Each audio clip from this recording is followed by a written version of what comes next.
یہ کنواں وقت کے ساتھ ساتھ سوکھ گیا تھا۔ نبی پاک صلی اللہ علیہ وسلم کے دادا حضرت عبد المطلب نے ارشارہ خدابندی سے دوبارہ کھدوایا، جو آج تک جاری و ساری ہے۔ صحرائے عرب کے لقدق صحرا میں سبزے سے خالی 2 خشک پہاڑ، جہاں ایک بچہ پیاس کی شدت سے ایڑیاں رگڑ رہا تھا۔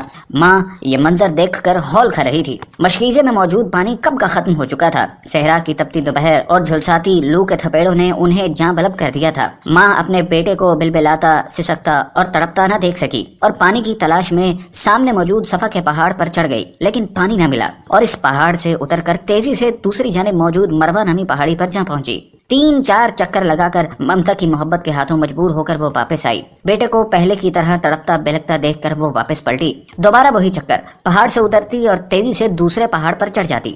پانی کی تلاش میں وہ ان پہاڑوں کے 7 چکر لگا چکی تھی، لیکن پانی کہیں نہ ملا۔ اور پھر وہ بے قرار ماں دوڑ کر اپنے بچے کی طرف آئی، جو جاں بلب ہو چکا تھا۔ سینکڑوں ماؤں سے زیادہ اپنے بندوں سے پیار کرنے والا خدا یہ منظر دیکھ رہا تھا۔ اس نے فوراً حضرت جبرائیل علیہ السلام کو وہاں بھیجا۔ آپ علیہ السلام نے ایڑی زمین پر ماری اور زمین سے پانی کا چشمہ ابل پڑا۔ بظاہر آخری سانس لیتے حضرت اسماعیل علیہ السلام کی بیتاب ماں حضرت ہاجرہ علیہ السلام ابلتا پانی کا چشمہ دیکھ کر خوشی سے نہال ہو گئیں اور پانی کے گرد منڈیر بنا دی تاکہ پانی ادھر ادھر نہ ہو جائے۔ سرور کونین حضرت محمد صلی اللہ علیہ وسلم نے فرمایا، اگر ہاجرہ اس پانی کے گرد منڈیر نہ بناتی تو آج یہ پانی ایک دریا کی شکل اختیار کر لیتا۔ اس عجیب و غریب پانی نے ماں بیٹے کو کھجور اور کھانے سے بھی بے نیاز کر دیا۔ پانی پیتے ہی پیاس کے ساتھ ساتھ بھوک کا احساس بھی مٹ گیا۔ ابھی چند دن بھی نہ گزرے تھے کہ بنو جرہم کا ایک قافلہ وہاں سے گزرا۔ دیکھا کہ مکہ کی گھاٹیوں پر پرندے اڑانے بھر رہے ہیں۔ ان کے لیے یہ منظر حیران کن اور ناقابل یقین تھا۔ اس علاقے میں تو خاک اڑتی تھی اور لو کا گزر ہوتا تھا۔ وہ حیران تھے کہ پرندے یہاں کیسے؟ عرب کے ریگستانوں میں تو صرف پرندے پانی والی جگہ پر ہی نظر آتے تھے۔ اس جستجو نے انہیں اس گھاٹی کی طرف آنے پر مجبور کر دیا۔ پانی کا چشمہ اور ایک ماں بیٹے کو دیکھ کر وہ ششدر رہ گئے۔ حضرت ہاجرہ علیہ السلام نے انہیں سارا قصہ سنایا۔ بنو جرہم کے قافلے کے لوگ یہ واقعہ سن کر بے حد متاثر ہوئے اور ماں بیٹے کی عظمت ان کے دلوں میں بیٹھ گئی۔ انہوں نے حضرت ہاجرہ علیہ السلام سے وہاں بسنے کی اجازت مانگی،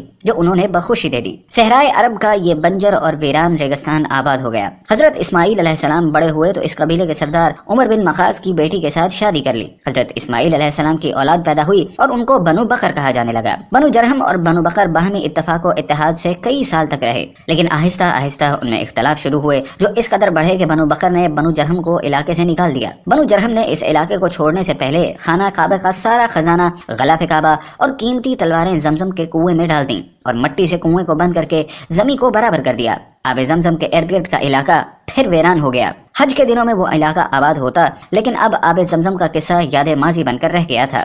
برسا برس گزر گئے۔ 6 صدی عیسوی میں خانہ کعبہ کے نگراں مطلب بن عبداللہ انتقال کر گئے۔ عبد المطلب کو حاجیوں کے امور کا نگراں بنا دیا گیا۔ عبد المطلب حاجیوں کو پانی پلاتے تھے۔ اس مقصد کے لیے مکہ میں کئی کنویں کھودے گئے۔ حضور صلی اللہ علیہ وسلم کی ولادت سے چند سال پہلے آپ صلی اللہ علیہ وسلم کے دادا عبد المطلب کو خواب میں بشارت ہوئی۔ کوئی کہہ رہا تھا طیبہ کو کھودو۔ حضرت عبد المطلب کو معلوم نہیں تھا کہ طیبہ کیا ہے۔ اگلی رات پھر خواب آیا، کہا گیا براہ کو کھودو، مگر وہ براہ کو بھی نہیں جانتے تھے۔ تیسری رات خواب میں کہا گیا مدنوع کو کھودو، لیکن یہ بات بھی ان کی سمجھ میں نہ آئی۔ چوتھی مرتبہ خواب میں ایک شخص نظر آیا اور کہا زمزم کو کھودو۔ آپ نے پوچھا کہ زمزم کیا ہے؟ جواب ملا کہ زمزم وہ ہے جس کا پانی ختم نہ ہوگا، نہ خشک ہوگا، حاجیوں کو خطرہ سیراب کرے گا۔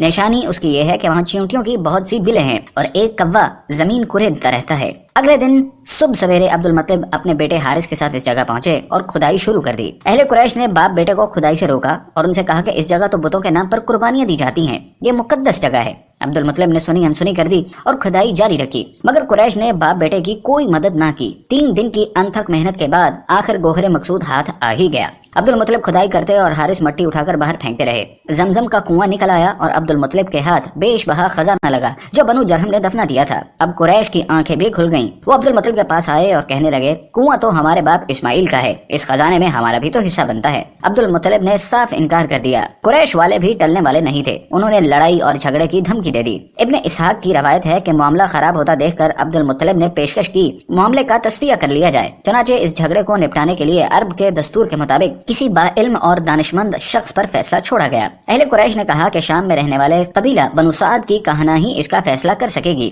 عبد المطلب نے یہ بات مان لی اور مختلف قبائل کے نمائندہ افراد کے ہمراہ شام کے لیے رخت سفر باندھ لیا۔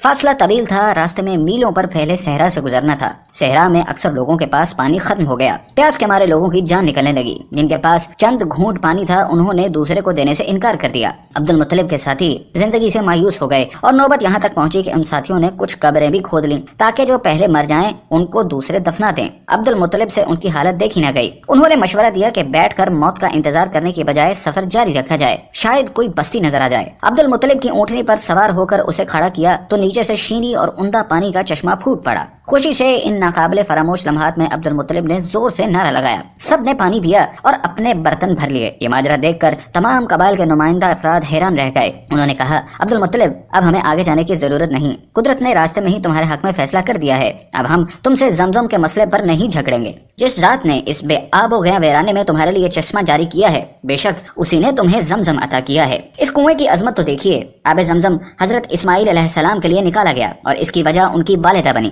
اللہ کے حکم سے حضرت جبرائیل علیہ السلام نے یہ پانی جاری کیا۔ اس پانی کو تمام انبیاء اور نیک لوگ پیتے رہے۔ ایک مرتبہ حضور صلی اللہ علیہ وسلم آب زمزم کے کنویں پر تشریف لائے۔ آپ صلی اللہ علیہ وسلم کے لیے پانی کا ایک ڈول نکالا گیا۔ آپ صلی اللہ علیہ وسلم نے کھڑے کھڑے اس میں سے کچھ پانی نوش فرمایا، پھر اس میں کلی کر دی اور ڈول کو کنویں میں انڈیل دیا، گویا یہ پانی آپ صلی اللہ علیہ وسلم کا جھوٹا ہے۔ حضور صلی اللہ علیہ وسلم نے فرمایا، آب زمزم ہر بیماری کے لیے شفا ہے۔ آب زمزم کا کنواں خانہ کعبہ کی جنوب مشرق میں تقریباً 21 میٹر کے فاصلے پر تہ خانے میں واقع ہے۔ اس کنویں کی گہرائی تقریباً 98 فٹ اور اس کے دہانے کا قطر تقریباً 3 فٹ 7 انچ تا 8 فٹ 9 انچ ہے۔ 1953 تک یہ پانی ڈول کے ذریعے نکالا جاتا تھا، مگر اب مسجد حرام کے اندر اور باہر کے مختلف مقامات پر آب زمزم کی سبیلیں لگا دی گئی ہیں۔ زمزم کا پانی مسجد نبوی میں بھی عام ملتا اور یہ حجاج کرام یہ پانی دنیا بھر میں اپنے ساتھ لے جاتے ہیں۔ آب زمزم دنیا کا وہ واحد پانی ہے جس کو پینے کے بعد بیماریوں سے شفا ملتی ہے اور جس کے پیتے وقت مانگی جانے والی دعا بھی قبول ہوتی ہے۔ اللہ سے دعا ہے کہ جس طرح اس نے ہمیں اس دنیا میں آب زمزم کی نعمت عطا فرمائی، حوض کوثر پر بھی ہمیں ہمارے پیارے نبی صلی اللہ علیہ وسلم کے ہاتھوں آب کوثر پینا نصیب فرمائے، آمین۔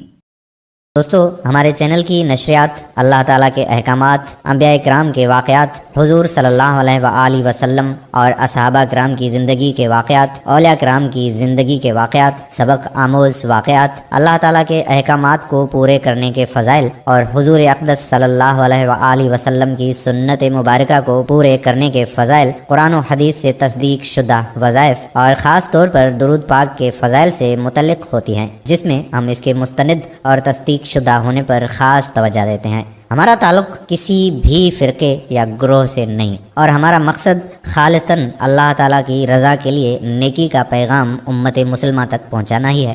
آپ کے تعاون کا بہت شکریہ۔ اللہ اور اس کے رسول کا یہ پیغام دنیا کے آخری کونے تک پہنچانے میں ہمارا ساتھ دیجیے۔